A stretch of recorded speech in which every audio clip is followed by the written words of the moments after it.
Halo, apa kabar dan salam jumpa pemirsa. Senang sekali Nusa Tenggara Timur hari ini kembali hadir menyapa Anda. Sejumlah informasi menarik dan teraktual dari berbagai daerah di Nusa Tenggara Timur akan kami hadirkan untuk Anda. Mengawali perjumpaan kita, berikut cuplikan berita utama. Gubernur klarifikasi wacana jam masuk sekolah pukul 5 pagi. Optimisme pemerintah kabupaten di penutupan bulan penimbangan. Pemanfaatan digital dalam memasarkan produk UMKM.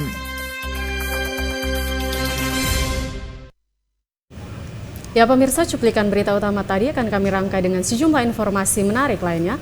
Bersama saya Irene Tumeluk. Dan saya Helga Meliani, inilah Nusa Tenggara Timur hari ini selengkapnya untuk Anda.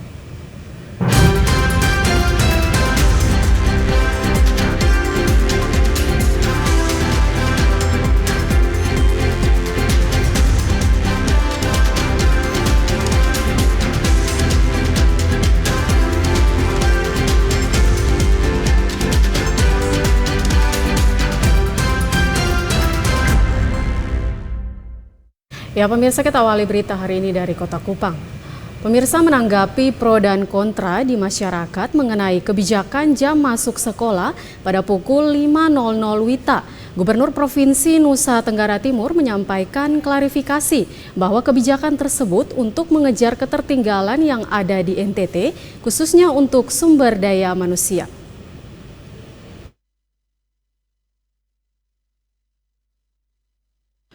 Pemerintah Provinsi Nusa Tenggara Timur mengeluarkan wacana jam masuk sekolah pukul 5.00 WITA. Kebijakan jam masuk sekolah yang baru diwacanakan dan dalam proses kajian ini menuai pro dan kontra dari masyarakat, pemerhati pendidikan dan tokoh agama. Menanggapi pro kontra tersebut, Gubernur Nusa Tenggara Timur menyampaikan klarifikasi. Poin-poin klarifikasi tersebut disampaikan Gubernur dalam pembukaan sidang Sinode Gemit. Gubernur Nusa Tenggara Timur Victor Bungtilu Laiskodat mengatakan 50% APBD NTT dialokasikan ke Dinas Pendidikan dan Kebudayaan NTT sehingga pembangunan pendidikan di NTT harus benar-benar serius. Ia menjelaskan kebijakan jam masuk sekolah pukul 5.00 WITA untuk mengejar ketertinggalan yang ada di NTT, khususnya untuk sumber daya manusia. NTT membutuhkan sekolah unggul yang bisa mempersiapkan calon mahasiswa yang bisa berkuliah di sejumlah universitas besar di Indonesia maupun dunia seperti Harvard University, Universitas Indonesia, dan Universitas Gadjah Mada. Dua sekolah yang didesain sebagai sekolah unggul dan dapat mencetak lulusan terbaik, yaitu SMA Negeri 1 Kupang dan SMA Negeri 6 Kupang. Menurut Gubernur, kebijakan jam masuk sekolah pukul 5.00 WITA awalnya hanya difokuskan untuk 2 sekolah tersebut. Namun sekolah lain yang tertarik untuk menerapkan hal yang sama, maka terakomodir 10 sekolah.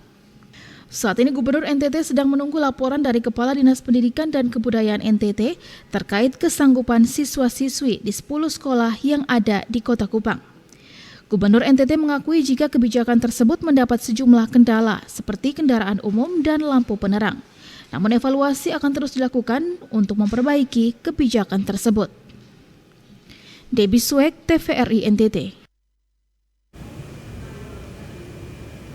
Pemirsa, sebanyak 2,5 ton beras disiapkan Bulog Cabang Ruteng untuk operasi pasar di Kelurahan Waso, Kecamatan Langkerembong.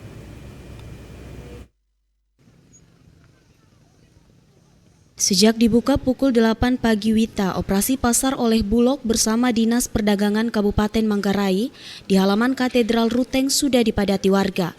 Warga berdesak-desakan untuk membeli beras 5 kg dengan harga Rp9.000 per kilogramnya. Warga berdesak-desakan sehingga petugas kewalahan untuk mengatur. Agar lebih tertib, Asisten Manajer Logistik Bulog Cabang Ruteng, Yohanes Nanggur mengatakan, Bulog Ruteng hanya menyediakan 2,5 ton beras saja untuk Kelurahan Waso, Kecamatan Ruteng. Selain beras, pihak Bulog juga menyediakan gula dan tepung terigu. Untuk Manggarai? Untuk Kabupaten Manggarai ini hari kedua. Berapa ton ini operasi pasar? Stoknya tadi 2 ton 500. Ya? 2 ton 500. 2 ton 500 ya. Oke. Apa saja yang operasi pasar ini? beras, minyak goreng, gula, sama tepung terigu. Justina, salah satu warga, mengatakan sangat senang dengan kegiatan operasi pasar ini karena bisa membeli beras dengan harga murah, yakni Rp9.000 per kilogramnya. Sebab harga di pasaran beras berkisar Rp15.000 hingga Rp16.000 per kilogramnya. Beras ya? Iya, berdesak-desakan. Tadi Mama ambil apa? Beras? Beras sama gula. Berapa kilo berasnya? Berasnya 10 kilo, gulanya 1 kilo. Itu satu ini berapa tadi harganya? Beras sama gula 1 kilo 104.000. 104.000. Oke. Senang ya? Ya, senang sekali. Ketimbang beli di luar mahal. Ya. Agar semua warga mendapatkan beras tersebut, pihak Bulog bersama Dinas Perdagangan membatasi jumlah pembelian beras, yakni 10 kg setiap orangnya. Sebelumnya warga menyerahkan kartu keluarga dan kupon untuk mendapatkan beras murah tersebut. Pihak Bulog Cabang Ruteng menjelaskan, operasi pasar tersebut akan dilakukan di 3 tempat berbeda di kota Ruteng tersebut, yakni di halaman Katedral Ruteng, Kelurahan Waso, Kelurahan Leda, dan Tenda. Dari Kabupaten Manggarai, Leonardus, TVRI NTT. Pemirsa, akibat cuaca ekstrim di sejumlah wilayah di Kota Kupang dan sekitarnya, penjual ikan di Pasar Kasih Naikoten menjual ikan tangkapan dengan harga tinggi.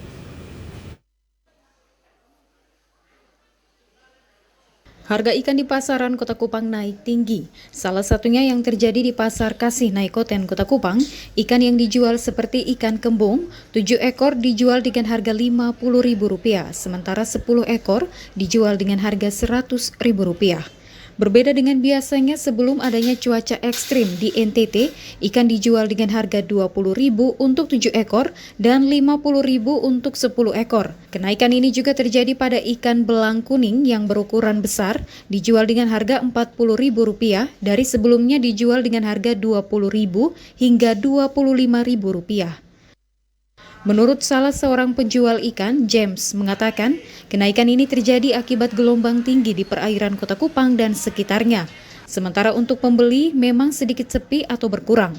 James hanya bisa berharap cuaca kembali normal sehingga penjualan ikan juga bisa kembali normal. Harga ikannya 50 dengan 100. 100 itu 10 ekor, kalau 50-nya 7. Sebelumnya 20 sama 50. Harga ikan naik karena cuacanya yang bikin harga ikan naik. Untuk pembeli sekarang lagi sepi. Ya, dia sepi. Mau 2 bulan ini pembeli sepi. Dari Kota Kupang, Foni Niti, Rio Jogo, TVRI NTT. Pemirsa, harga cabai yang sempat menembus Rp150.000 per kilogram kini mulai turun secara perlahan. Sejak 3 hari terakhir, harga cabai di pasaran turun menjadi Rp100.000 per kilogram. Pantauan TVRI di Pasar Kasih Naikoten Kota Kupang, harga cabai sempat mencapai harga Rp150.000 per kilogram pada pekan lalu. Namun kini secara perlahan harga cabai mulai turun. Pertanggal 27 Februari 2023, harga cabai di pasaran mencapai Rp100.000 per kilogram. Sementara untuk harga cabai keriting juga mengalami kenaikan dari harga normal Rp50.000 saat ini mencapai Rp90.000 per kilogram. Kenaikan harga juga terjadi pada komoditi cabai besar. Saat ini cabai besar di pasar dijual dengan harga Rp80.000 per kilogram. Menurut salah seorang pedagang cabai di Pasar Kasih Naikoten Kota Kupang, Amabula, kenaikan harga cabai dipengaruhi oleh faktor cuaca dan minimnya ketersediaan stok dari petani cabai lokal. Kenaikan harga cabai sempat mencapai Rp150.000 per kilogram. Namun sejak 3 hari terakhir ini harga cabai sudah mulai turun menjadi Rp100.000 per kilogram. Ya harga naik sih, baru-baru dia lebih mahal ini deh, 150 per kilo. Iya, 100. Dia sampai 15, 20 kadang. Dia paling murah itu 15 musim panas. Kenapa harga naik begitu tajam?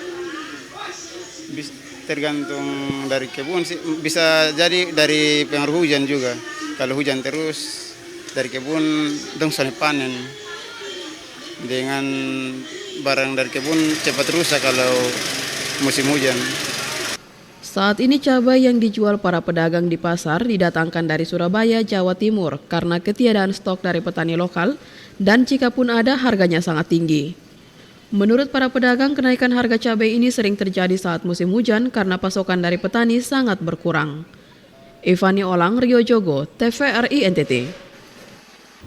Sementara itu pemirsa, curah hujan yang tinggi menyebabkan sejumlah petani mengalami serangan hama pada tanaman cabai. Serangan hama ini pun berdampak pada hasil dan harga jual cabai di pasaran. Seperti inilah hamparan lahan cabai milik warga di Desa Fatulotu, Kecamatan Lasiolat, Kabupaten Belu, yang sejak 2 minggu terakhir terserang hama busuk akar. Serangan hama ini terjadi karena faktor curah hujan yang sangat tinggi yang melanda Kabupaten Belu. Cirinya adalah tanaman cabai akan mengalami daun layu serta akar yang membusuk. Proses penyebaran hama ini melalui air hujan serta daun yang layu sehingga para petani kesulitan untuk mengatasi hama tersebut. Untuk melakukan pencegahan, para petani setiap harinya harus mengecek setiap pohon cabai dan langsung mencabut pohon yang sudah terserang hama busuk akar.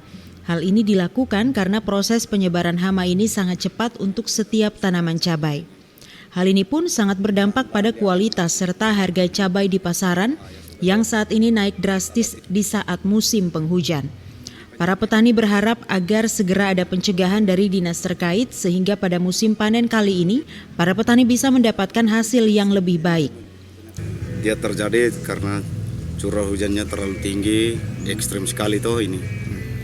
Jadi kalau ini barang tidak cepat tangani, dia merambatnya cepat sekali karena tidak ada obatnya ini busuk akar ini. Ya. Jadi kalau dia kena model begini kita harus setiap hari kontrol.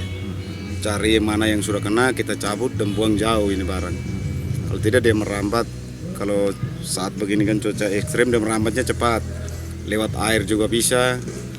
Daunnya punya bisa, daunnya yang sudah lapuk juga bisa merambat. Hama busuk akar mulai menyerang sejak musim penghujan serta penyebarannya sangat cepat untuk setiap tanaman.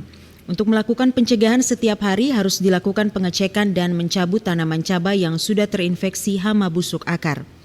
Dari Kabupaten Belu, Andri Witak, TVRI NTT. Ya pemirsa, informasi selanjutnya akan kami sajikan setelah jeda iklan berikut ini. Tetaplah bersama kami.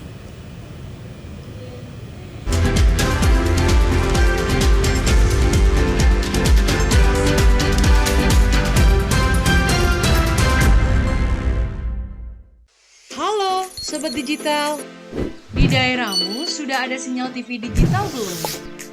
Ini cara mengetahui jangkauan siaran TV digital di daerah kamu.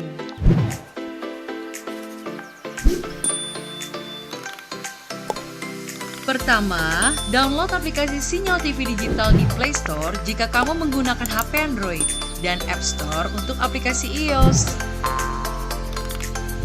Kedua, pilih aplikasi Play Store atau App Store di smartphone kamu. Ketiga, ketik di area pencarian aplikasi Sinyal TV Digital. Keempat, install aplikasi Sinyal TV Digital di smartphone kamu. Kelima, buka aplikasi Sinyal TV Digital kamu.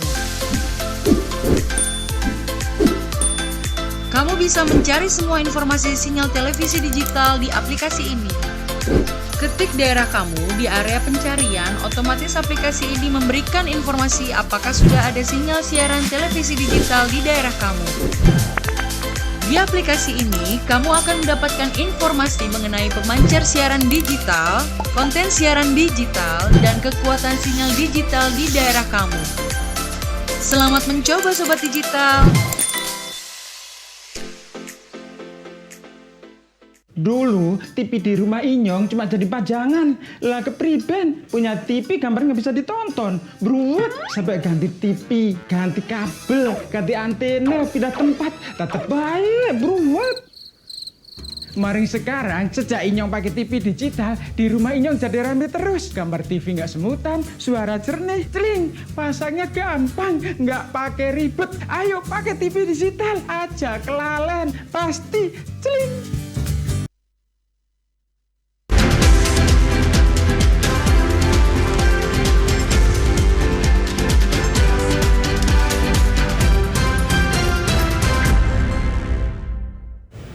Terima kasih Anda masih bersama kami di Nusa Tenggara Timur hari ini.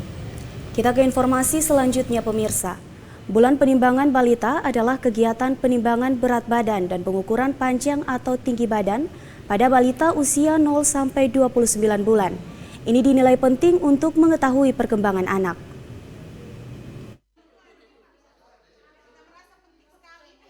Penimbangan adalah kegiatan rutin yang dilakukan setiap bulan di Posyandu.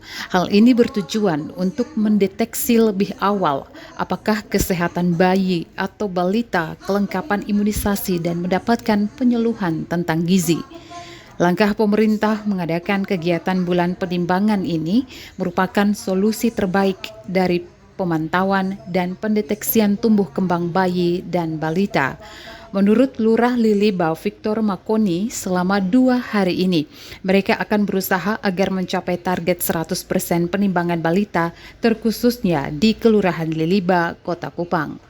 Kami menjawab tentang bulan timbang balita di bulan Februari, di mana kami punya 12 posyandu, dan 12 posyandu ini sudah mengadakan penimbangan, tetapi masih beberapa posyandu yang balitanya belum semua ditimbang. Untuk itu lagi 2 hari, tanggal 27 dan 28 ini kami fokus di kantor lurah untuk kami menimbang semua bayi ada di Kelurahan Liliba. Kami pastikan tanggal 28 besok untuk Liliba sudah 100% seluruh balita yang ada di Kelurahan Liliba sudah ditimbang. Pada kegiatan bulan timbang ini dilakukan penimbangan berat badan, pengukuran lingkar lengan, lingkar kepala, pengukuran tinggi badan.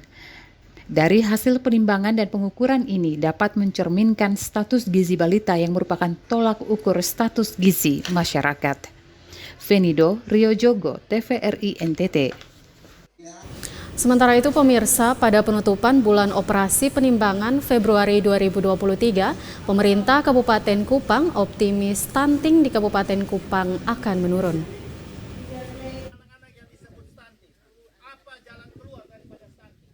Bulan Februari dan Agustus merupakan bulan yang ditentukan oleh pemerintah sebagai bulan operasi penimbangan. Selama bulan Februari ini hampir semua puskesmas dan setiap posyandu di seluruh Indonesia melakukan operasi penimbangan terhadap bayi dan balita. Dalam operasi penimbangan, setiap balita akan menerima pelayanan penimbangan, ukur tinggi badan, ukur lingkar lengan dan lingkar kepala dari tenaga kesehatan dari puskesmas bekerja sama dengan kader posyandu. Hal ini juga yang dilakukan pemerintah Kabupaten Kupang melalui Dinas Kesehatan dan Puskesmas di 177 desa, kelurahan, dan 24 kecamatan. Pada penutupan bulan operasi penimbangan hari ini, pemerintah Kabupaten Kupang melalui Kepala Dinas Kesehatan optimis angka stunting di Kabupaten Kupang akan kembali turun.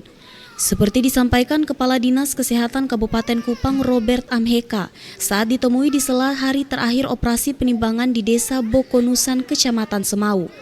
Ia optimis setelah bulan operasi penimbangan Februari 2023 ini, angka stunting, gizi buruk dan gizi kurang di Kabupaten Kupang akan menurun.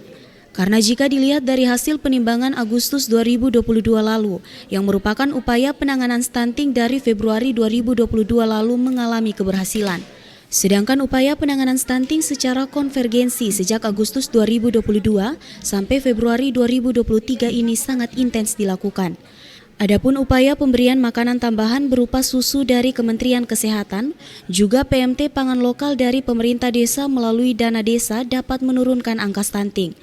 Alat penimbangan dan ukur tinggi yang dimiliki juga yang berkualitas dan sumber daya tenaga kesehatan juga sangat terukur sehingga tidak perlu diragukan.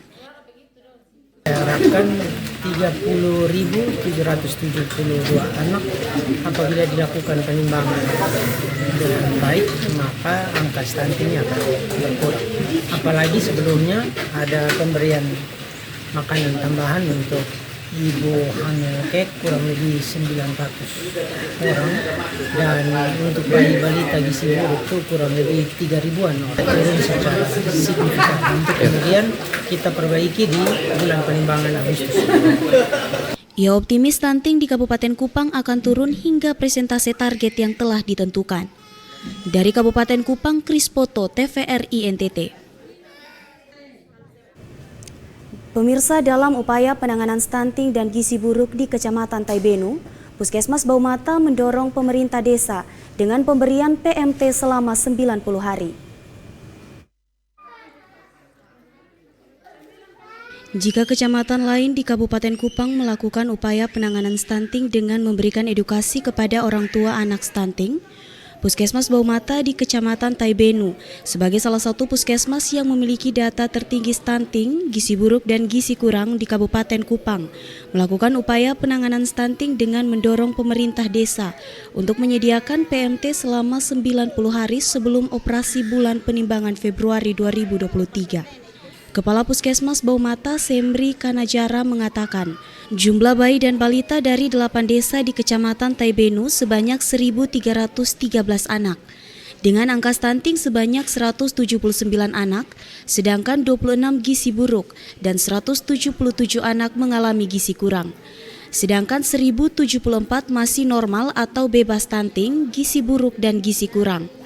Untuk itu, dalam upaya menurunkan angka stunting, gizi buruk dan gizi kurang di Kecamatan Taibenu, Puskesmas Baumata berkolaborasi secara lintas sektor bersama pemerintah kecamatan dan TNI Polri.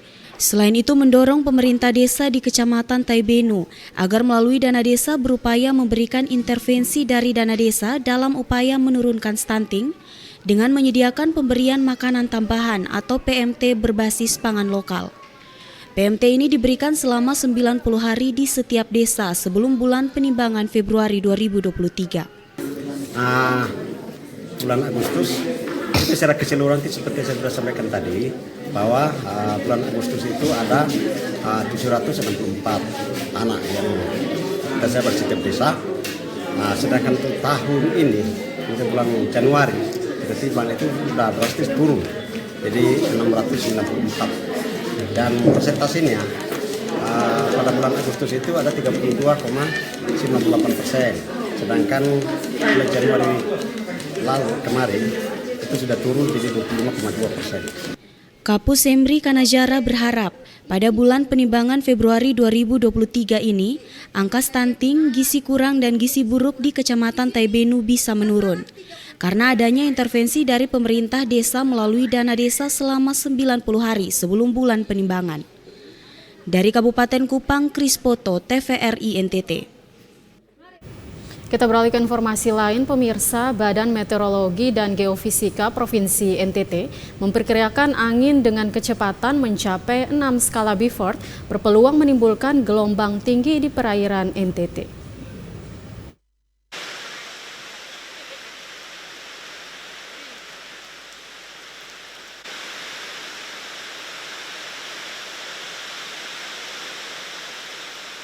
NTT merilis waspada kenaikan gelombang laut disertai curah hujan di perairan Nusa Tenggara Timur.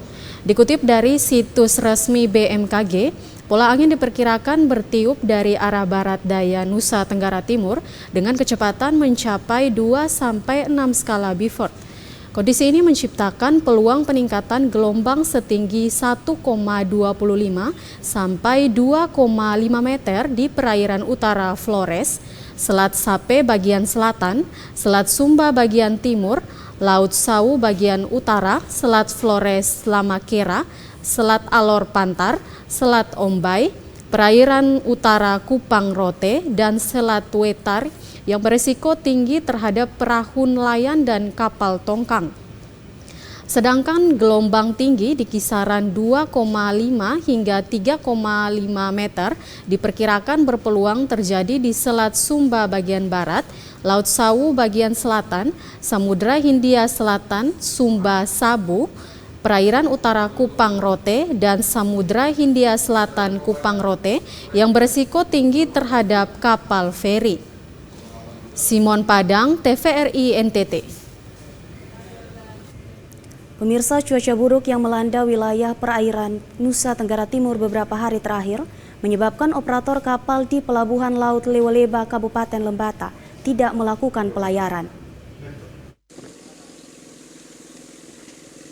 Beginilah suasana di Pelabuhan Laut Lewoleba, Kabupaten Lembata pada Minggu 26 Februari 2023. Aktivitas pelabuhan tampak sepi akibat cuaca buruk yang melanda wilayah perairan Teluk Lewoleba, Selat Boleng, dan Selat Solor.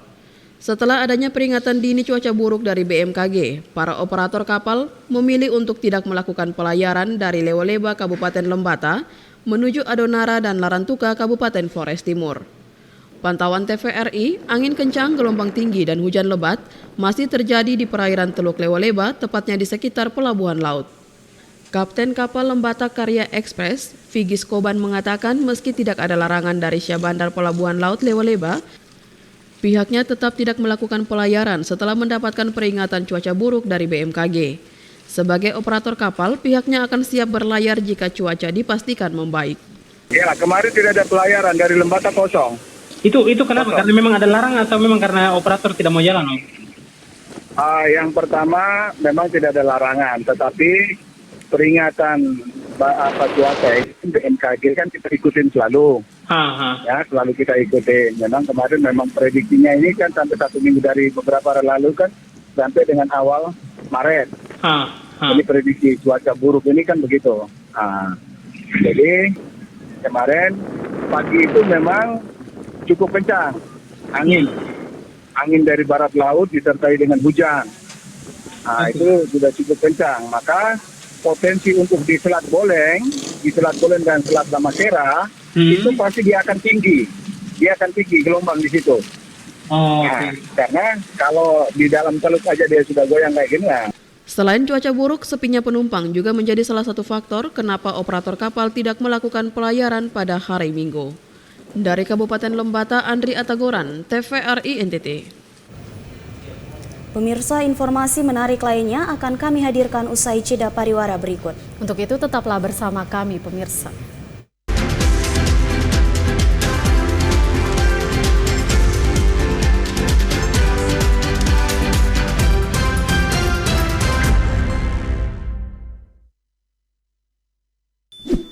Yuk nonton siaran televisi digital. Bagaimana ya cara menangkap siaran televisi digital?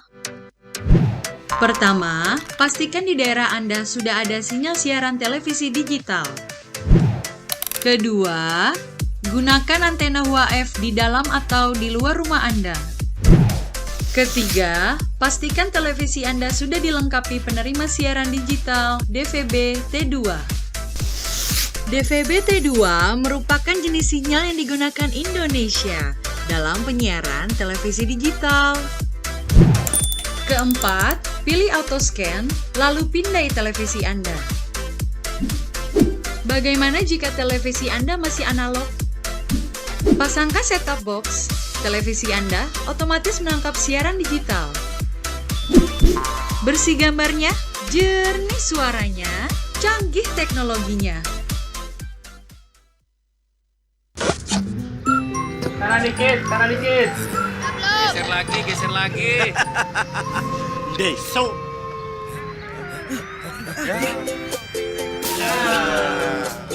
Deso.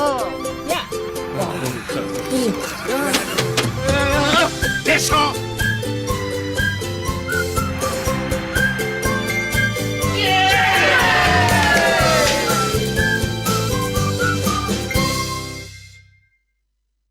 Dulu TV di rumah Inyong cuma jadi pajangan. Lah kepriben punya TV gambar nggak bisa ditonton. Bruwet sampai ganti TV, ganti kabel, ganti antena, pindah tempat. Tetap baik, bruwet. Maring sekarang sejak Inyong pakai TV digital, di rumah Inyong jadi rame terus. Gambar TV nggak semutan, suara jernih, celing. Pasangnya gampang, nggak pakai ribet. Ayo pakai TV digital aja, kelalen pasti celing.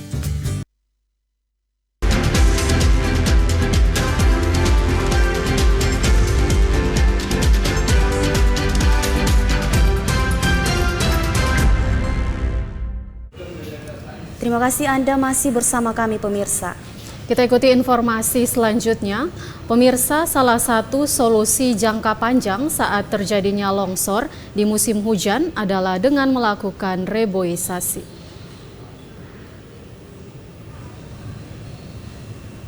Longsor kerap terjadi di musim hujan, termasuk di wilayah Timur Tengah Selatan. Kepala Pelaksana BPBD TTS, Yeri Nakamnanu mengatakan, longsor bisa terjadi karena banyak faktor. Salah satunya adalah tidak adanya akar pohon sebagai pengikat tanah. Karena itu salah satu solusi terbaik adalah dengan melakukan reboisasi. Warga diminta untuk menanam pohon-pohon agar akar pohon tersebut bisa mengikat tanah. Jika tanah telah diikat oleh akar, maka tidak mudah terjadi longsor. Reboisasi ini bisa dilakukan di pinggir-pinggir jalan ataupun di kebun-kebun. Yeri mengatakan banyak warga yang menebang pohon saat membuka lahan atau kebun baru. Jika lahan untuk berkebun tersebut berpindah-pindah, maka tanah akan menjadi gundul. Karena itu, setiap orang yang membuka lahan untuk kebun harus menanam pohon-pohon kembali agar selalu ada pohon yang bisa menangkal terjadinya longsor. Hujan atau hujan dengan intensitas yang tinggi atau dengan durasi yang panjang, ya itu biasanya dampaknya di longsor. Nah, ketika kalau kita sudah menanam pohon dengan jumlah yang cukup banyak, potensi untuk longsor itu akan semakin kecil.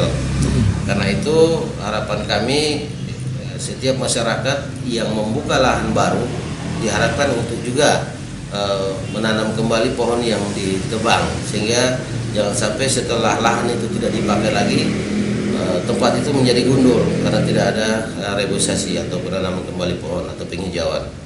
Kepala Pelaksana BPBD TTS Yeri Nakamnanu mengatakan salah satu solusi untuk mencegah longsor dalam jangka panjang adalah dengan melakukan reboisasi.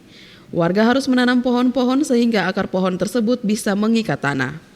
Dari Kabupaten Timur Tengah Selatan, Ambugala Mawuran, TVRI NTT. Pemirsa, upaya penebangan pohon di sisi barat Bandara Wunopito Leoleba sejauh ini masih terkendala pembebasan lahan. Padahal hal ini harus dilakukan untuk kepentingan keselamatan penerbangan.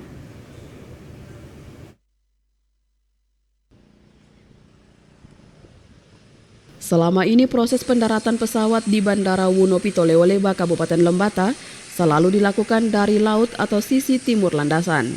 Padahal menurut Kepala Bandara Wunopito Leoleba Muhammad Saiful Suri, pendaratan lebih aman jika dilakukan dari darat atau runway sisi barat. Tetapi pendaratan dari sisi barat tidak bisa dilakukan karena terhalang pohon yang tinggi seperti kelapa.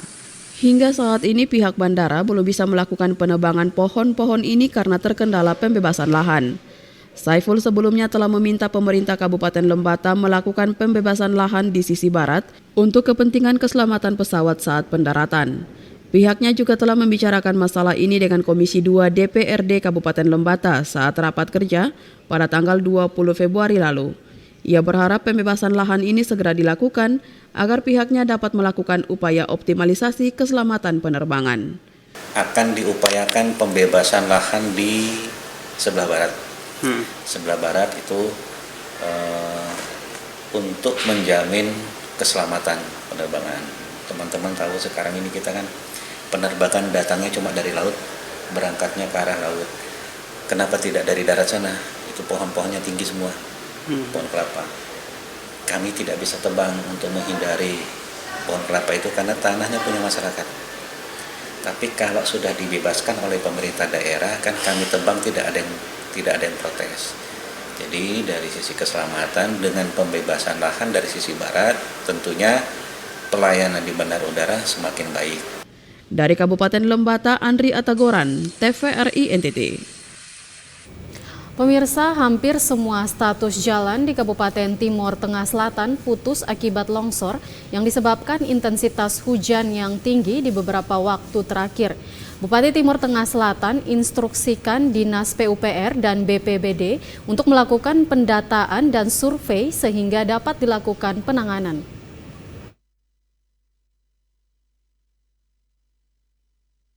Martelens Liu, Kepala Dinas PUPR Kabupaten Timur Tengah Selatan, ketika ditemui mengatakan hampir seluruh wilayah di Kabupaten Timur Tengah Selatan mengalami longsor. Sejumlah jalan kabupaten putus akibat gerusan longsor dan hujan berkepanjangan setiap hari. Oleh karena itu, Bupati Timur Tengah Selatan Egusem Peter Tahun memerintahkan dinas teknis, yakni Dinas PUPR dan BPBD untuk berkoordinasi melakukan survei dan pendataan pada ruas jalan kabupaten yang putus akibat longsor. Wilayah yang telah disurvei antara lain Kecamatan Kolbano, Kecamatan Molo Utara, Kecamatan Amanuban Tengah, Niki-Niki, Kecamatan Kie, dan Kecamatan Molo Selatan. Sebagai tindak lanjut, pihaknya akan berkoordinasi dengan BPBD untuk membuat laporan ke Bupati sehingga dapat dilakukan perbaikan. Penanganan beberapa ruas jalan yang mengalami longsoran,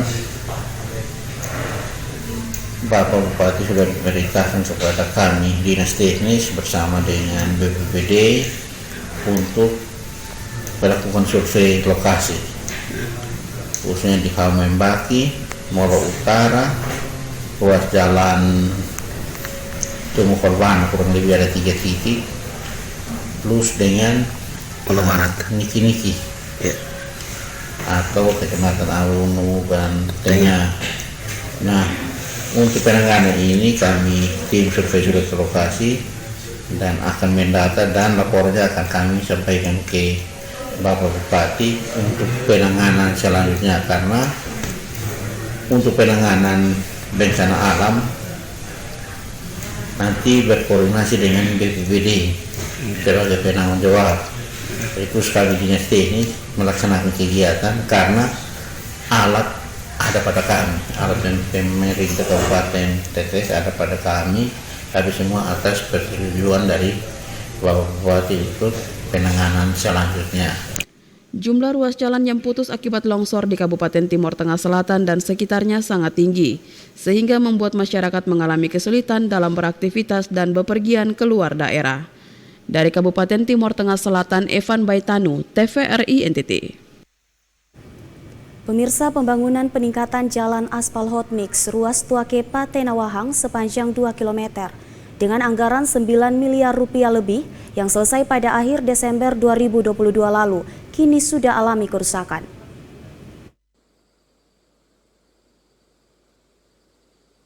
Menanggapi kerusakan pengerjaan hot mix di ruas jalan ini, mantan Kadis Pekerjaan Umum Kabupaten Flores Timur John Fernandes angkat bicara. Menurutnya, buruknya kualitas pekerjaan proyek tersebut diperkirakan disebabkan selain karena material aspal hot mix yang digunakan tidak berkualitas bagus, juga disebabkan karena penimbunan base jalan tidak benar-benar padat, sehingga aspal hot mix tersebut mudah hancur saat dilintasi kendaraan dengan tonase besar. Karena terbukti di atas badan jalan tersebut kini sudah mengalami kerusakan, di mana aspalnya hancur atau pecah. Atas kondisi kerusakan tersebut, ia berharap agar kontraktor turut bertanggung jawab untuk memperbaiki setiap kerusakan yang ada, sehingga masyarakat dapat nyaman melintas di ruas jalan ini. Menyangkut jalan yang sudah dihapus, tiba-tiba dia rusak dan menjadi bubur. Yang pertama secara teknis, bahwa mutu agregat yang ada sangat tidak baik, yang mungkin proses campurannya lebih banyak tanah daripada agregat yang ada. Proporsi campuran kalau mau dikatakan agregat, maka harus dilihat dulu bagaimana dengan batu yang ada, pasir yang ada, dan tanah yang mendukung. Dan kondisi dengan keadaan rusak, maka tanggung jawab penuh adalah kontraktor dan membongkar pekerjaan itu dan memperbaiki kembali. Itu tugas tanggung jawab. Secara teknis, John Fernandes pun menegaskan lapisan perkerasan aspal cenderung lebih fleksibel dibandingkan dengan lapis perkerasan kaku atau beton. Kerusakan pada aspal sering sangat dipengaruhi oleh faktor kualitas bahan. Selain itu juga disebabkan oleh faktor struktur di bawahnya atau lapisan dan kualitas agregatnya. Dari Flores Timur, Patman Werang, TVRI NTT.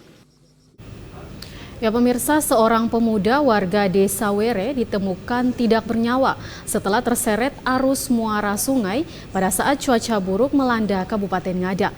Berkat kerja keras masyarakat bersama TNI Polri, akhirnya korban ditemukan setelah 24 jam menghilang terseret arus muara sungai. Tolong merapat. Ini ada korban yang Jeffrey Nono, warga Desa Were, harus kehilangan nyawanya ketika mandi di muara sungai Waiwaru Utaseko, Desa Were 3, Kecamatan Golewa, ketika berenang saat cuaca buruk melanda Kabupaten Ngada. Walau korban sudah diingatkan untuk tidak berenang karena arus sungai yang deras oleh temannya, tetapi korban tetap nekat mandi dan hilang terbawa arus sungai. Mendapat laporan tersebut, warga setempat langsung mencari korban di sekitar lokasi kejadian dengan dibantu anggota Babinsa Kodim 1625 Ngada dan anggota Polsek Golewa. Pencarian korban di tengah cuaca buruk membuat warga dan aparat harus bekerja keras, termasuk menggunakan perahu nelayan untuk menyisir pantai agar korban segera ditemukan. Setelah pencarian selama kurang lebih 24 jam, akhirnya membuahkan hasil dengan ditemukannya jasad korban, serta langsung dibawa ke Puskesmas Laja untuk divisum dan selanjutnya diantar ke rumah duka. Kapolsek Golewa Ibda Joyce Christian Fortuna menjelaskan, laporan warga terkait kejadian langsung ditanggapi oleh petugas Polsek dengan mendatangi lokasi kejadian bersama anggota Babinsa serta masyarakat. Pencarian dilakukan secara intens termasuk pencarian di malam hari.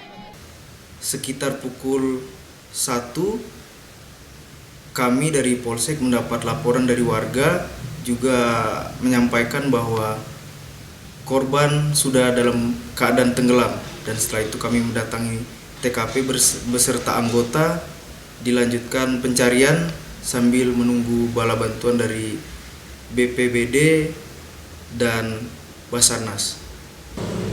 Untuk pencarian mungkin sekitar 1 hari, dan tadi pagi pukul 8:30 kami mendapatkan laporan bahwa korban ditemukan di muara pantai tersebut. Kapolsek berharap agar di tengah cuaca buruk masyarakat menghindari aktivitas di luar rumah yang tidak penting, termasuk kegiatan yang mengundang risiko tinggi, dan berharap kejadian seperti ini jangan terulang lagi. Dari Kabupaten Ngada, Lexi Nunu, TVRI NTT. Ya pemirsa, informasi selanjutnya akan kami sajikan setelah jeda iklan berikut ini. Tetaplah bersama kami.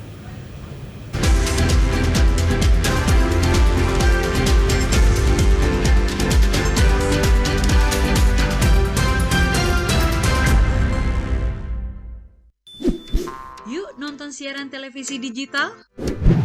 Bagaimana ya cara menangkap siaran televisi digital? Pertama, pastikan di daerah Anda sudah ada sinyal siaran televisi digital. Kedua, gunakan antena UHF di dalam atau di luar rumah Anda. Ketiga, pastikan televisi Anda sudah dilengkapi penerima siaran digital DVB T2.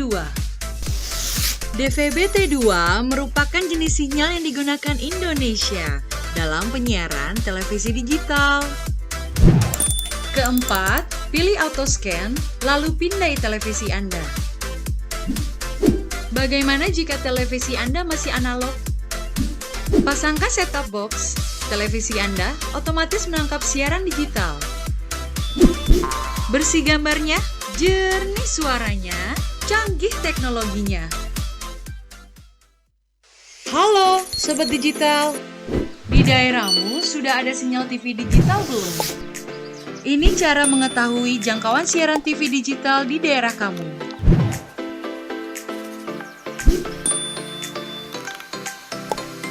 Pertama, download aplikasi Sinyal TV Digital di Play Store jika kamu menggunakan HP Android, dan App Store untuk aplikasi iOS. Kedua, pilih aplikasi Play Store atau App Store di smartphone kamu. Ketiga, ketik di area pencarian aplikasi Sinyal TV Digital. Keempat, install aplikasi Sinyal TV Digital di smartphone kamu. Kelima, buka aplikasi Sinyal TV Digital kamu. Kamu bisa mencari semua informasi sinyal televisi digital di aplikasi ini. Ketik daerah kamu di area pencarian, otomatis aplikasi ini memberikan informasi apakah sudah ada sinyal siaran televisi digital di daerah kamu. Di aplikasi ini, kamu akan mendapatkan informasi mengenai pemancar siaran digital, konten siaran digital, dan kekuatan sinyal digital di daerah kamu. Selamat mencoba Sobat Digital!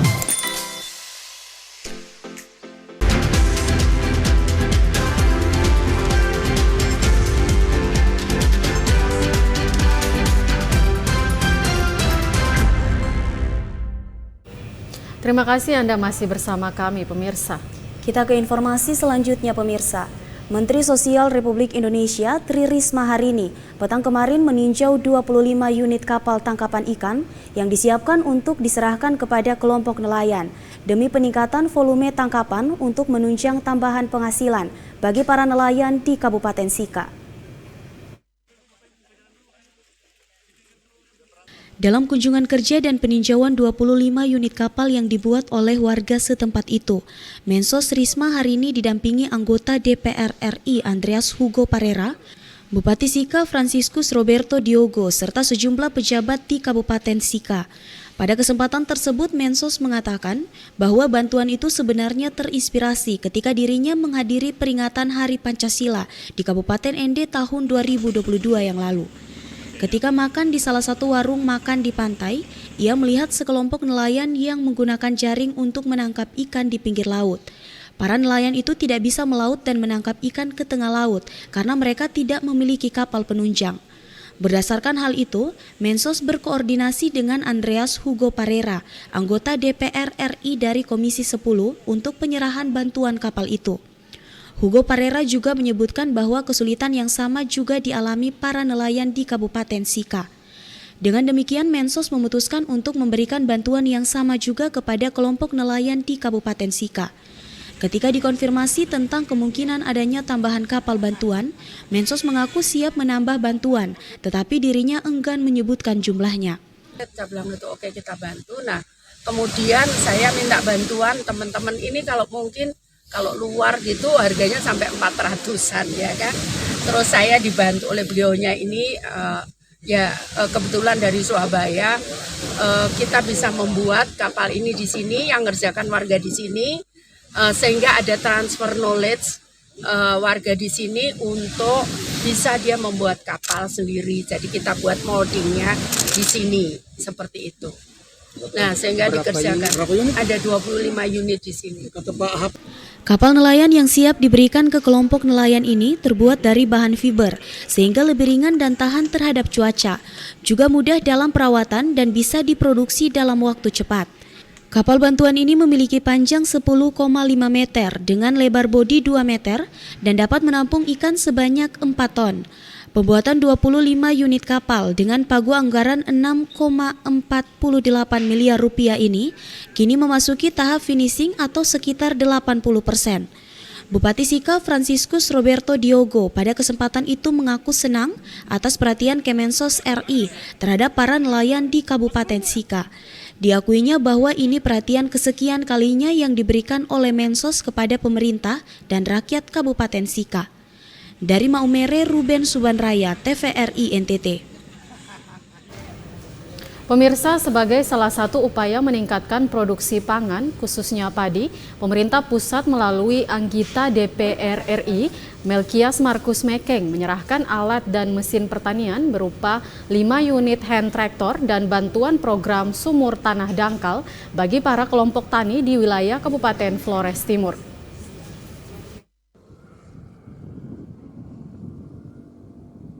Usai penyerahan bantuan Alsintan kepada para kelompok tani, Melkias Markus Mekeng kepada wartawan menjelaskan dalam rangka mendukung kegiatan pertanian masyarakat di daerah ini, maka pembagian alat mesin pertanian tersebut adalah salah satu upaya meningkatkan produksi padi dalam rangka penguatan ketahanan pangan. Sehingga dengan pemanfaatan Alsintan berupa hand tractor ini juga salah satu upaya kita untuk mendongkrak produksi pangan para petani. Olehnya pemerintah pusat terus berupaya memberikan bantuan kepada petani supaya bisa meningkatkan produksi pertaniannya. Khususnya komoditi pangan, diharapkan petani dapat memanfaatkan alat ini seoptimal mungkin serta dijaga dan dirawat sebaik-baiknya sehingga dapat digunakan dalam waktu yang lama. Yang pasti kalau kita mau kuat pangan, terus pertumbuhan ekonomi juga terjadi, kita juga harus memperhatikan kebutuhan dari para petani. Kebutuhan petani untuk dia punya kegiatan itu tentunya bibitnya, pupuknya, alat pertaniannya, jalan usaha tani itu harus bisa disiapkan dengan baik agar produksi mereka itu bisa optimal dan bisa menopang ekonomi paling tidak di sekitarnya dan pasti akan berpengaruh ekonomi di kabupaten ini. Jadi kebutuhan dasar itu yang kami serap ya, dari DPR baik di pusat, provinsi dan kabupaten, dan setelah itu kami perjuangkan di tingkat pusat untuk menyiapkan tadi itu jalan usaha tani, alat pertanian, dan nanti bibit dan pupuk. Itu modalnya. Kalau itu bisa diselesaikan, itu akan berdampak pada kehidupan pribadi dia dengan keluarganya dan juga tentunya buat daerah secara keseluruhan. Ia menjelaskan alokasi anggaran di sektor pertanian melalui APBN tahun anggaran 2023 dialokasikan untuk Kabupaten Flores Timur melalui program DAK untuk pengadaan hand tractor sebesar 15 miliar rupiah dan pengadaan sumur bor sebesar 600 juta rupiah yang nantinya akan dikelola oleh pemerintah daerah Kabupaten Flores Timur melalui Dinas Pertanian setempat. Dari Kabupaten Flores Timur, Patman Werang, TVRI NTT. Pemirsa, anggota komunitas Sahabat Penyu Riang 2 bersama sejumlah wisatawan kembali melepas liarkan tukik di pantai Riang 2 Kabupaten Lembata. Hingga sejauh ini, komunitas tersebut telah merilis lebih dari 30.000 ekor tukik. Pelepasan bayi penyu atau tukik ini dilakukan di tempat penangkaran telur penyu, tepatnya di Pantai Wisata Riang 2, Desa Bour, Kabupaten Lembata. Pelepasan liar tukik pada hari Sabtu 25 Februari ini juga diikuti oleh anggota komunitas motor Napas Tua Lembata dan sejumlah wisatawan mancanegara. 100 lebih ekor tukik yang dilepas ini merayap pelan menuju laut disambut hangat deburan ombak kecil Pantai Riang 2. Para pengunjung tampak gembira dengan momen yang indah saat pelepasan ratusan ekor tukik ini. Selain terkenal dengan keindahannya, Pantai Wisata Riang 2 di Desa Bour juga memiliki daya tarik ekowisata penangkaran bayi penyu atau tukik. Potensi wisata yang diinisiasi komunitas Sahabat Penyu Riang 2 ini didukung penuh pemerintah Desa Bour. Pemerintah Desa Bour berupaya memaksimalkan potensi wisata yang ada dengan memanfaatkan APBDes Desa Bour. Kepala Desa Bour, Konradu Sura mengatakan ke depan pihaknya akan melengkapi lokasi wisata ini dengan berbagai fasilitas. Perencanaan kita ke depan itu di areanya tukik itu kita perluas lagi dia punya areanya. Kita memperluas lagi, lalu tidak hanya begini, tidak hanya sekedar begini, tapi perencanaan kita ke depan itu untuk tukiknya itu ada sedikit edukasi. Maka kita sudah bicara dengan Dinas Pariwisata Kabupaten, bisa membantu kita di desa untuk melakukan perizinan sampai kementerian. Berdasarkan catatan, hingga saat ini komunitas Sahabat Penyu Riang 2 telah merilis lebih dari 30.000 ekor tukik ke laut. Di tempat penangkaran tukik ini terdapat 3 jenis penyu, yakni penyu lekang, penyu sisik, dan penyu hijau. Dari Kabupaten Lembata, Andrea Tagoran, TVRI NTT. Kita ke informasi lain, pemirsa. Warga Desa Lakat selama ini belum menikmati listrik. Sejumlah yayasan dan sekolah di sekitar lokasi membantu pemasangan panel surya agar bisa dipergunakan oleh warga.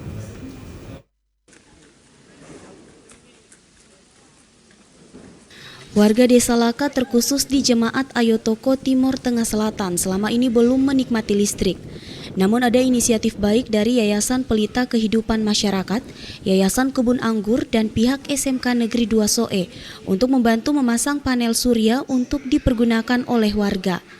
Ketua YPKM Sandi Matias Rupidara mengatakan, kondisi warga yang belum pernah tersentuh listrik ini memacu mereka untuk melakukan pelayanan. Rencana awalnya adalah mereka akan melakukan pengeboran air bagi warga. Namun karena listrik belum ada di lokasi ini, maka rencana pengeboran air tersebut belum terlaksana. Karena untuk mengebor air mereka membutuhkan listrik. Sehingga bersama dengan Yayasan Kebun Anggur dan dibantu oleh tenaga teknisi dari SMK Negeri 2 Soe, mereka memasang panel surya dengan kekuatan 1.400 watt. Panel surya ini akan mereka gunakan pada saat mereka akan melakukan pengeboran air. Sementara itu, Kepala SMK Negeri 2 Soe, Nifron Valo, mengatakan salah satu jurusan di sekolah mereka adalah Teknik Energi Terbarukan. Ini merupakan jurusan unggulan. Karena itu mereka memiliki sejumlah siswa sebagai teknisi dalam program bantuan ini. Dirinya berharap bantuan ini bisa berguna bagi warga dan bisa dimanfaatkan pada saat pengeboran air nanti. Programnya memang plan yang pertama kita untuk pengeboran air. Tetapi memang sejak Oktober ada kendala karena di sini belum ada jaringan listrik. Jadi puji Tuhan saat ini kita bisa kolaborasi dengan Kebun Anggur sehingga tersedia listrik tenaga surya untuk kapasitas 1 sumur bor. Kita lihat bahwa ini salah satu lokasi yang tidak terjangkau. Begitu, tidak terjangkau, tidak tersentuh dari jaringan listrik juga, infrastruktur jalan juga, kemudian jaringan air bersih. Ketersediaan air bersih juga di sini sangat sulit, sehingga dari beberapa cerita tokoh-tokoh agama secara khusus dari KMK Soe Timur, disinilah titik yang akhirnya kita bisa kunjungi pada bulan Oktober ini. Ketua YPKM Sandi Matias Surpidara mengatakan mereka membantu pemasangan panel surya terlebih dahulu agar listrik tersedia sehingga nanti bisa dimanfaatkan ketika melakukan pengeboran air. Kami dari SMK Negeri 2 Soe, kontribusi kami adalah membantu memasang solar panel di tempat ini, di mana ini merupakan hubungan atau kerjasama antara SMK Negeri 2 dan YPKM YK. Di SMK Negeri 2 merupakan salah satu sekolah yang memiliki jurusan teknik energi terbarukan. Jadi ini kontribusi kami untuk masyarakat yang ada di desa Lakat. Kepala SMKN 2 Soe Nifron Valo mengatakan salah satu jurusan di sekolah mereka adalah teknik energi terbarukan, sehingga sejumlah siswa dapat membantu pemasangan panel surya dalam program bantuan kali ini. Dari Kabupaten Timur Tengah Selatan, Ambuga Lamawuran, TVRI NTT. Pemirsa, demi meningkatkan aspek pemasaran produk pemanfaatan digital, dalam hal ini media sosial menjadi alternatif yang patut diperhatikan oleh pegiat usaha UMKM. Di era 4.0, digitalisasi sudah menjadi bagian yang tidak terpisahkan dalam kehidupan sehari-hari. Demikian halnya dalam dunia usaha, pemanfaatan teknologi di antaranya sosial media menjadi sisi yang harus diperhatikan dalam memasarkan produk yang dihasilkan demi meningkatkan penjualan. Salah satu pemilik usaha UMKM Rumah Tenun Bakunase, Febi Jo mengungkapkan, pihaknya saat ini mendapatkan keuntungan dalam pemanfaatan media sosial. Dengan adanya teknologi ini, produk yang dihasilkan dapat dipromosikan ke tangan calon pembeli dengan jangkauan yang tidak terbatas. Para pengusaha UMKM harus mempertimbangkan alternatif ini sebagai terobosan baru di balik perkembangan zaman. Kita hidup di dunia 4.0 di mana digital, sosial media ataupun internet sangat menguntungkan bagi kita, apalagi untuk teman-teman semua yang mempunyai bisnis UMKM ataupun bidang-bidang usaha yang membutuhkan sekali sosial media dan lain-lain. Nah, itu merupakan satu syarat yang sangat-sangat menguntungkan bagi kita semua, di mana untuk teman-teman semua yang malas keluar rumah ataupun malas berkunjung langsung di tempat. Nah, buat teman-teman semua yang mempunyai bidang usaha UMKM dan lain-lain, bisa mencoba untuk langsung melalui internet maupun melalui sosial media lain-lain. Ada WhatsApp, ada Instagram, ada Facebook, Twitter, dan lain-lain. Itu juga sangat berpengaruh penting bagi teman-teman semua dalam bersosialisasi dan juga untuk menarik pembeli lainnya. Ia mengajak kepada pegiat UMKM yang baru merintis dan juga yang telah berjalan untuk lebih memanfaatkan dunia digital. Saat ini sudah banyak informasi-informasi pendukung di internet untuk lebih menggali informasi bagaimana memanfaatkan media sosial untuk memasarkan produk yang dihasilkan agar sampai ke tangan konsumen. Simon Padang, Kristodapo, TVRI NTT. Pemirsa, pesona kampung adat Bena selalu memikat hati untuk dikunjungi. Kekaguman akan kearifan dan keindahan arsitektur leluhur orang Bajawa yang mampu mendirikan perkampungan di atas susunan batu alam yang tertata rapi dan membawa pengunjung untuk menembus ruang waktu masa lalu dalam balutan rasa syukur kepada Sang Pencipta. Kampung Adat Bena merupakan salah satu kampung megalitikum yang terletak di Desa Tiwiriwu, Kecamatan Aimere, 19 km arah selatan Kota Bajawa.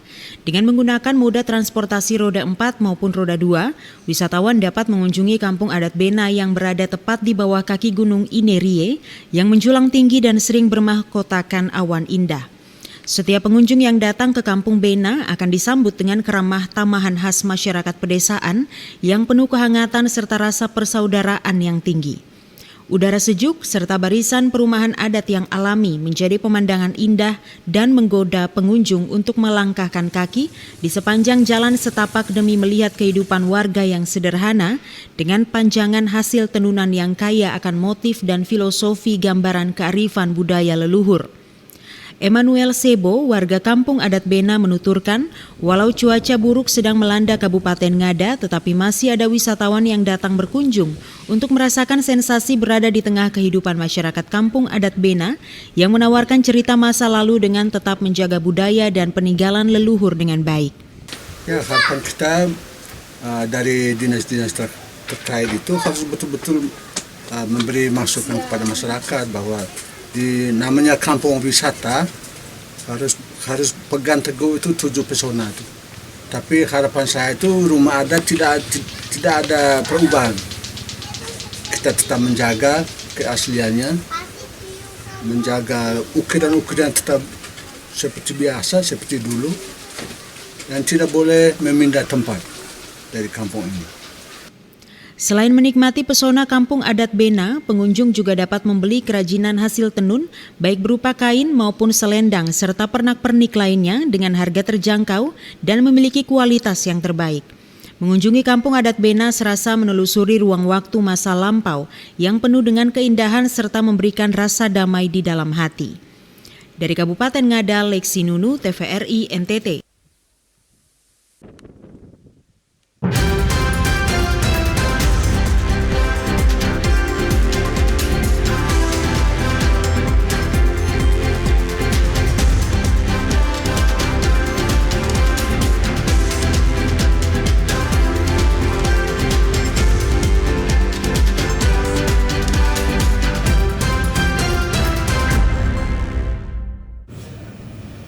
Ya pemirsa, informasi tadi sekaligus mengakhiri perjumpaan kita hari ini. Kami kembali mengajak Anda untuk tetap mentaati protokol kesehatan guna mencegah penularan COVID-19. Mari beralih ke TV digital untuk kualitas yang lebih baik. Terus saksikan Nusa Tenggara Timur hari ini yang menyajikan informasi secara santun, lugas dan berimbang. Hanya di TVRI NTT Media Pemersatu Bangsa. Akhir kata saya Helga Meliani. Ya, dan saya Irene Tumeluk mewakili seluruh kerabat kerja yang bertugas mengucapkan terima kasih atas kebersamaan Anda. Selamat melanjutkan aktivitas Anda dan sampai jumpa.